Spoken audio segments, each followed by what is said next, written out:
Bem-vindos, confidenciais. Esta é uma notícia de última hora porque a situação em Ceuta e Melilla está se esclarecendo, não resolvendo, mas estamos entendendo melhor. Quais são os planos futuros para ambas as cidades espanholas por parte do governo da Espanha e do Marrocos, que, como já viemos adiantando, estão de mãos dadas nessa história? Não são inimigos, são aliados. Vejam, em 2022, com certeza vocês se lembram dessa cena quando Mohamed VI e Pedro Sánchez se reúnem para conversas. Essa imagem ficou histórica porque a bandeira da Espanha foi colocada de cabeça para baixo. Não foi um erro, foi um símbolo de submissão.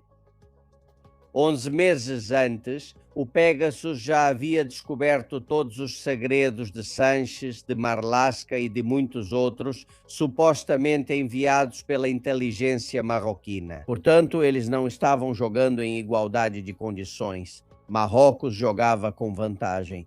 A partir daqui, em 2022, começou a negociação para entregar Ceuta e Melilla ao Marrocos. Negociação que está prestes a terminar neste momento, mas que continua em andamento. Vamos explicar os pontos principais, o que está sendo negociado, quais são os pontos e as fases dessa negociação. O que está acontecendo e não querem nos contar, que justifica porque o governo da Espanha não move um dedo para defender os habitantes de Ceuta. Hoje, finalmente, vamos conhecer a verdade. Em 1 minuto. Proteja-se com o CyberGhost VPN. Navegar com segurança é possível. Senhores, o próprio Marrocos diz abertamente que há negociações. Recentemente, o ministro da Justiça marroquino fez isso. Aqui está Abdel Latif Awan. Ouçam. Esse tema continua em pauta e toda vez que nos reunimos com os espanhóis, nós o levantamos. Mas temos nossa política para tratar desse assunto com paciência. E também temos uma política dentro de Ceuta e Melilla, onde há marroquinos e espanhóis. Seguimos apegados às nossas terras, isso exige paciência, e queremos resolver o problema por meio do diálogo. Ele fala de paciência, de diálogo. Eles estão há 4 anos negociando a entrega de Ceuta e Melilla. E Sánchez e seu governo aceitam negociar. Especialmente com José Manuel Álvares, o ministro das Relações Exteriores, que é peça fundamental nessa negociação. Não era assim com González Laya, por isso o Marrocos pediu sua expulsão. A partir daí, senhores, a negociação foi iniciada 11 meses depois que o Pegasus descobriu o que Sánchez tinha. Sánchez, Marlaska e outros tinham isso no celular e assim poderiam chantageá-lo. Foi aí que começou a negociação. Essa reunião que vocês veem é uma das primeiras em que já se falou sobre Ceuta e Melilla. Se falou de muito mais, da entrega de bilhões. Estamos cumprindo com a dessalinizadora de Casablanca, com os trens, com os bondes. O que Marrocos precisar, a Espanha paga, ou adianta o dinheiro que depois não vão devolver. O pacto alcançado entre Marrocos e o governo espanhol é completamente ilegal e seria próprio de um crime de traição. Mas passa por 2 fases principais que vamos contar para vocês e ambas têm o mesmo objetivo final: ceder as cidades autónomas para Marrocos. Atenção, isso não pode ser feito. Não sem tensão, tumultos, sem atos de violência. E isso é o mais grave. Na verdade, voltamos a ver nas redes sociais anúncios como esses que convocam novamente a invasão de Ceuta. Aí vocês estão vendo. O pior é quando o texto diz ataque a Ceuta ocupada.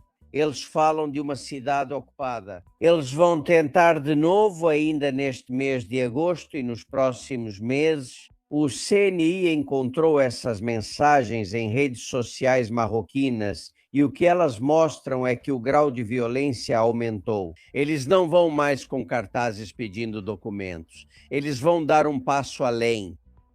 Sim, senhores, a Espanha está sendo atacada em um ato de guerra híbrida por parte do Marrocos. mas é um ato de guerra. Mas vamos conhecer mais detalhadamente. Detalhes desse acordo que já estão sendo negociados há 4 anos, como eu disse, não em igualdade de condições. Um lado cede, que é a Espanha, o outro pressiona e aperta o cerco, que é o Marrocos. Pura chantagem.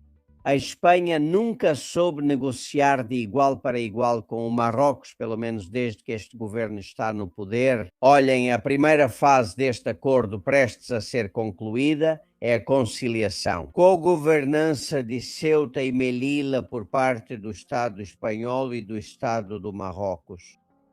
Eles estão provocando conflitos, como já dissemos, conflitos civis. Daí a falta de ajuda, por exemplo, para regularizar ou saber quem são os 5.000 menas menores não acompanhados, só colocaram 5 policiais.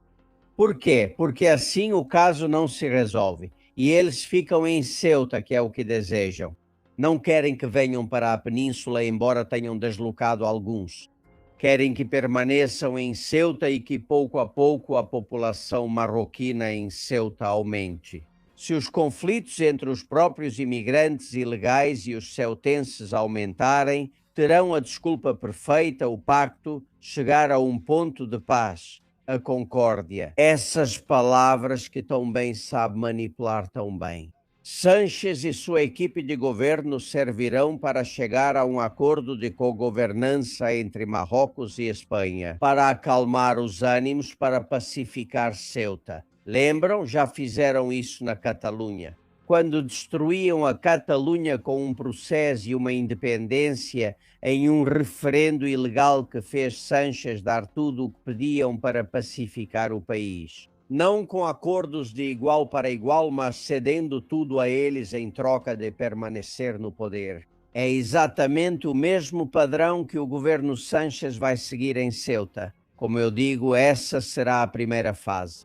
Provocar conflitos, aumentar a tensão, fazer com que fiquem onde estão ou que entrem alguns a mais. Não que saiam da península, não fechar fronteiras, não devolver ninguém, nem de forma sumária, nem pelas vias formais. A segunda fase do pacto que Marrocos e Espanha estão prestes a fechar é muito mais preocupante.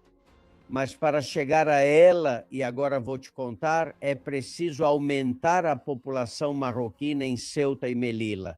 Por exemplo, em Melilla, hoje em dia, assim como em Ceuta, a população marroquina representa cerca de 15, 20, 22%. Querem chegar a 80% de população marroquina vivendo nas duas cidades autônomas com seus próprios negócios abertos. Alguns negócios espanhóis estão fechando. O governo do Marrocos vai se encarregar de adquiri-los, de comprar, para colocar neles famílias marroquinas. O objetivo é que em poucos anos, talvez meses, Ceuta e Melilla tenham uma população marroquina crescente.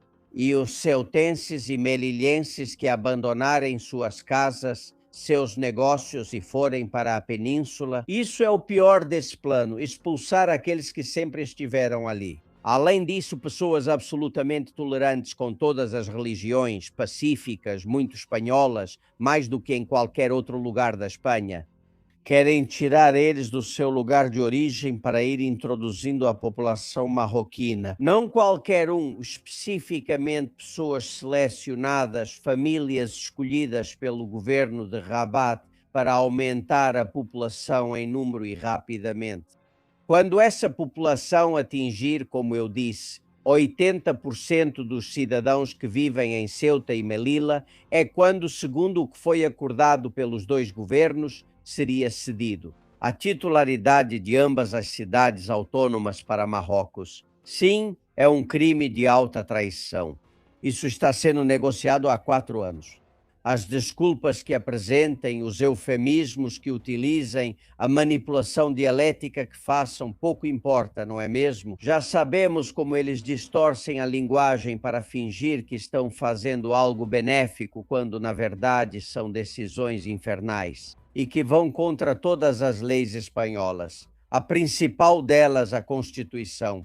Fontes de inteligência espanholas nos informam que tanto o PP quanto o Vox conhecem esse plano. A oposição sabe que estão negociando e conhece esse plano. Outra coisa é como vão agir a partir de agora, quando o plano se acelera depois de ver o sucesso alcançado. Com os primeiros 100.000 que foram, entraram e saíram quando quiseram, ou os quase 15.000 que permanecem na cidade de Ceuta. Senhores, chegados a este ponto, só há duas opções. Ou deixamos acontecer, que é possivelmente o que vai acontecer. Ceuta e Melilla começam com a cogovernança, com a pacificação e acabam nas mãos do Marrocos. Ou a sociedade civil se levanta e diz basta. Não confiem na política, não confiem na Europa nem na chefia do Estado. É uma ação que deve ser realizada pela sociedade civil junto com as forças e os órgãos de segurança do Estado e tomara com o Ministério da Defesa ao seu lado. Defender a soberania nacional não é tarefa dos políticos, é tarefa de todos. De saber qual Espanha vocês querem deixar para seus filhos e para seus netos. Porque se cedermos em Ceuta e Melilla, as próximas serão as Canárias. E possivelmente nossos filhos ou netos verão até como tentam isso com a Andaluzia. O plano está em andamento, prestes a ser concluído, muito avançado. Não é uma negociação de igual para igual. Um manda, o outro obedece. E nos coube o pior dos papéis, suportar a humilhação em troca de uma chantagem ao governo da Espanha por parte do Marrocos. Contaremos mais novidades. Bem-vindos, investigamos. Queremos navegar com segurança.